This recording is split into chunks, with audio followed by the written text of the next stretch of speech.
My name is Sarah Moore. I'm the supervisor of elementary education. Dr. Tu and I have been doing this work together for a number of years, but the first year here in Princeton together, Dr. Tu came on to Princeton in June and I came on in August. But we can speak to you about our experience in our prior school district where we implemented Orton Gillingham for all students and the literacy rates that we saw that were tied directly to that infusion.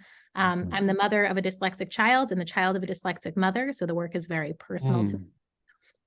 And so I'm Kim Tu. I'm the assistant super of curriculum instruction for Princeton Public Schools. And you can see why I love working with Sarah. She is just got a PhD in literacy. I mean, she just knows everything there is to know about it. And I really saw firsthand, she was a supervisor of intervention in our previous district and really bridged the gap between general education and special education. Systematically, trained our staff in our previous district and has begun training our staff in this one. And I have undergone the training as well and have seen the power of it. I have a 5-year-old daughter, and just the leaps and gains in her own reading journey have been amazing. My husband's like, it's like magic. Like, he's like, I don't understand why more people don't talk about this, like, well, how come we don't do this with everybody? Why is it only in a lot of places special education? And I'm like, yes, I know. Whose baby is this? Who's the parents? You got the superintendent who's got her relationship with dyslexia. You've got the board chair. You've got the two of you. You've got the teachers. Is there anyone who is considered to be the person or the entity or the entities that like this is theirs? Does anyone own this? Do you have a person whose is it? It's Sarah. It's right here. It's Sarah. And that's why I brought her here, honestly. Like, when we had an opening and she interviewed, she wowed the committee, and like she came with a mindset of like, we can do better. And that's what, and that's why I wanted to continue our working together, because I knew she knows what she's doing and really owns this work and is such a an expert, but not in a threatening way. Do you know what I'm saying? Like, I do. So let me ask you this, Sarah. So how far are you from the superintendent? How many layers of administration are between you and the soup? It's Dr. Tu. Yeah, she came by Sarah's office earlier to see the therapy dog. So it's you, yeah, Dr. Tu, and then the soup. So you've got somebody. So there's a cabinet meeting. Soup is bringing in the cabinet. Is there someone in that meeting who understands and owns the thrust of this? Is that you, Dr. Tu? That's me. That's you. Okay, so you got somebody cabinet level who owns and understands this. Yeah.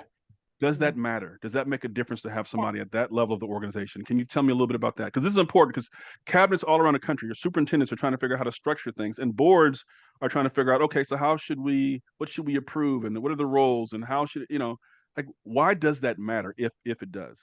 It matters because I really think, and like working with Sarah and our previous student services director and our current student, there can't be this divide between special education and general education anymore, right? It just can't. We have to teach kids, and these are programs or services that kids access. And so I think having someone at the cabinet level who really believes in tiered supports, what happens in tier 1, like Sarah said, the same lingo, the same language, is also happening in our tier 2 pull out academic support. That's also happening in our tier 3 one-on-one OG sessions, also happening in special ed, right?